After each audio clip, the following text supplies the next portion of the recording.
Coucou les taureaux, j'espère que vous allez tous très bien. On se retrouve pour les énergies du mois d'août. Je te raconte un petit topo astrologique concernant le mois de juillet. Ce que nous avons vécu, donc une pleine lune que voilà, dont je me rappellerai un petit moment, une pleine lune en Capricorne qui a été assez chamboulante.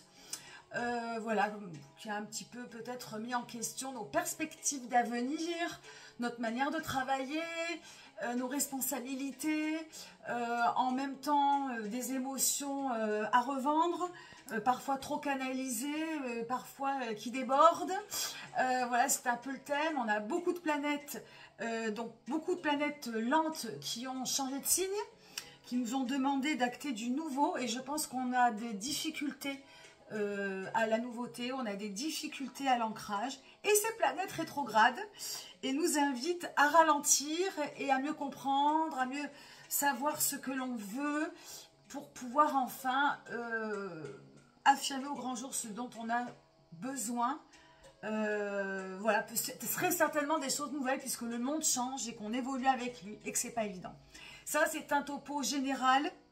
Je me rappelle, donc il y avait pas mal de bâtons et pas mal de coupes sur les guidances en général. Et voilà, ça représente un peu ce que je viens de te dire à l'instant.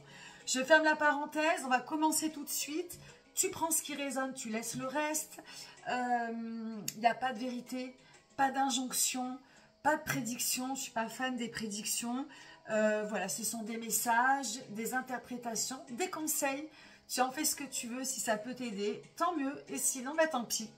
On commence tout de suite avec le thème de ta lecture pour ce mois d'août. Eh bien, on va parler, donc, c'est le valet de denier.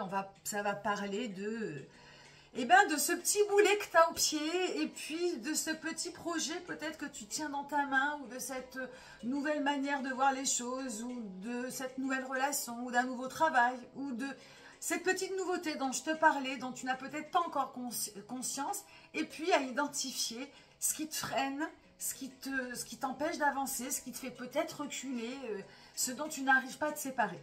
Voilà, et de manière globale, les deniers, c'est du concret, les deniers, c'est palpable, c'est de la matière. Donc à toi de voir un petit peu, voilà, qu'est-ce qui te freine, qu'est-ce qui est encore empêchant, et qu'est-ce que tu miroites, vers quoi tu as envie d'aller. Voilà, c'est le thème. Donc on va essayer de comprendre un petit peu les leviers que tu peux avoir pour essayer d'aller vers cette libération. On commence par une arcane majeure. Il y a d'ailleurs deux arcanes majeures. Hein, on a trois personnages, donc on a beaucoup d'incarnations pour ce mois d'août. C'est important. Tu es vraiment au centre, tu es vraiment acteur là de ton existence et c'est plutôt bien. Et on a deux bâtons, hein, je n'avais pas remarqué on a deux bâtons, donc les bâtons c'est l'énergie vitale qui viennent soutenir certains domaines. On va comprendre. L'énergie de départ, c'est l'amoureux qui porte le numéro 6. Hein, l'amoureux, c'est le plaisir. Cupidon, il choisit, il vise le personnage central, il vise son cœur. Hein, personnage central qui a le choix entre la mère et la fille. Hein, et pour le coup, si tu veux, et Cupidon choisit le cœur du personnage, ce qui veut dire que l'important là pour ce mois d'août, c'est de te choisir. C'est de te choisir, de te privilégier. Et c'est très important pour le choix que tu as à faire. C'est très important pour les choses que tu vas mettre en place.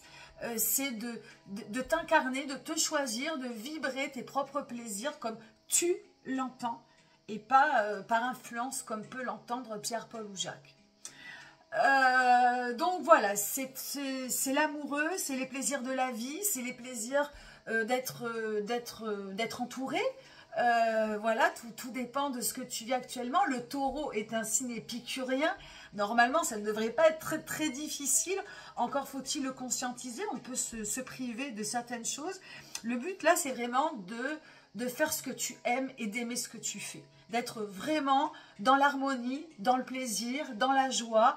Et encore une fois, par rapport à ce que tu aimes, ce que tu veux, c'est vraiment te privilégier, te prioriser et te choisir. Pour pour incarner l'amour, encore de l'incarnation, mais pour vibrer l'amour, pour vibrer la bienveillance, pour vibrer, voilà, pour t'exprimer, pour exprimer tes émotions. La reine peut avoir peur, hein, elle a peur de l'inconnu, elle peut avoir peur d'aimer. Elle aime sa tribu, elle va défendre sa tribu, elle va protéger sa tribu, mais elle peut avoir peur des autres. Donc il est pour moi important ici de peut-être lever le voile de cette peur et de, voilà, de vibrer la bienveillance pour tous, l'amour pour tous, hein, évidemment en te protégeant, bien évidemment, mais voilà, essayer d'avancer avec plus d'émotions fluides. Et puis, cette reine, c'est toi. C'est vraiment de mettre ton amour, ton authenticité au cœur de ta vie et puis pouvoir le vibrer à ceux qui le voudront, à ceux qui l'entendront. Donc, c'est une belle direction. Voilà, encore faut-il toujours penser à libérer, et peut-être que c'est en rapport avec cette reine qui a peur, de libérer ce qui te fait peur, de libérer ce qui t'empêche. Le côté cœur, justement, eh bien, c'est le 3 de bâton. Alors, le 3 de bâton, c'est marrant parce que il y a pas mal de 3 dans la même position, mais pas dans le même domaine. Alors, le bâton, sexualité, le bâton vitalité, créativité, qu'est-ce que ça veut dire au niveau du cœur?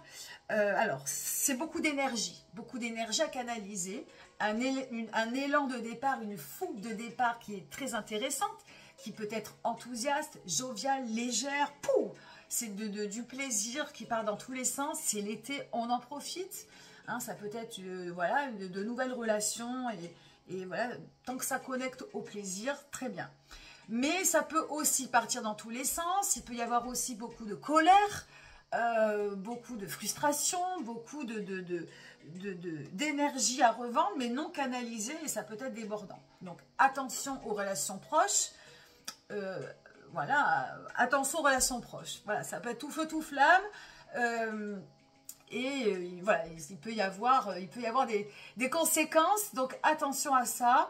Voilà, il faut canaliser, je pense, un petit peu le côté cœur, mais encore une fois, dans l'énergie de départ, dans l'élan, dans l'enthousiasme, il peut aussi y avoir de belles choses. Côté taf, activité, roi d'épée. Donc on est dans de l'incarnation, hein. Chaque personnage c'est de l'incarnation. Donc malgré que ce soit le mois d'août, tu es peut-être encore au travail, mais tu es peut-être aussi en vacances. Tu ne travailles peut-être pas aussi, tu n'as peut-être pas d'emploi. C'est pas grave, hein, c'est tout ce qui est activité, projet. Ce roi d'épée, il est lucide, il a des idées, peut-être de nouvelles idées, hein. Il porte le numéro 5, c'est de la nouveauté, de la curiosité.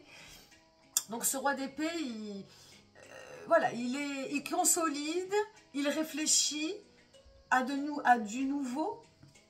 Il est peut-être bon sur ce côté taf d'avancer un petit peu ses pions. Alors attention au pessimisme, il peut avoir envie de reculer parce qu'il est pessimiste, parce que ça n'avance pas comme il veut, parce que voilà, il n'est pas content. Au contraire, voilà, c'est un mois où même s'il fait chaud, même si c'est l'été, c'est un bon mois propice à aller de l'avant. Au moins dans la réflexion. Dans la nouveauté, dans les idées nouvelles.